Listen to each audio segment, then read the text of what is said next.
if you had to have a secure and private conference meeting today, in an hour from now, when Squawk Box over, would you do it on Zoom?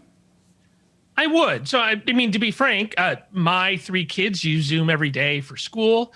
My team at Stanford, so I run a team that studies political disinformation around the world. We use Zoom for our meetings every day. All of the video products have security issues. They're actually quite complicated products to build securely, and all the competing products have had big lists of bugs over the last couple of years.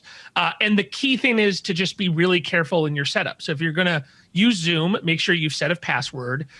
Make sure that you're careful about who you send the link to. And if you're doing it in a situation where you might have strangers showing up, make sure to turn on the waiting room feature so you can let people in. So that's especially for like schools and the like, that teachers are letting students in and making sure that they're gating. But I think the security issues, they've popped up and they've been addressed very quickly. And that's what you want to see. Software has security flaws, and Zoom is reacting to that. And they're also trying to bend the curve on preventing these flaws in the future. So the Senate, there was a memo sent out to people as part of in the Senate not to use Zoom. Google sent out a memo to its employees that for company business, they shouldn't be using Zoom. Of course, Google has a competitive product at the same time.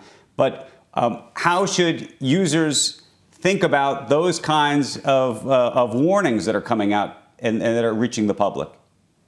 What you're going to see is all of these enterprises are now dealing with the fact they've gone for people using video conferencing, as an important thing, to everything. Right. And so what's going on is all these enterprise risk management teams are going and assessing all of their different options.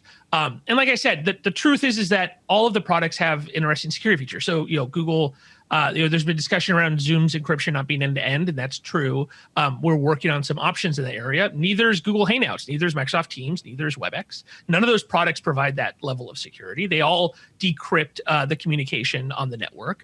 And then they have security controls in place to protect it. And so I think what's happened is there's been a little bit of an overreaction because honestly, the media has picked up a number of issues with Zoom that are universal issues with video conferencing or that are issues with shipped software. And people have reacted to that. And then their risk management people go look at the options and they say, oh, well, we have issues with all of these. In any of these cases, people could drop into your meeting if you don't send a password. In any of these cases, if you put a URL on a public site, people can find it. And so we're just going to be careful about setting those up.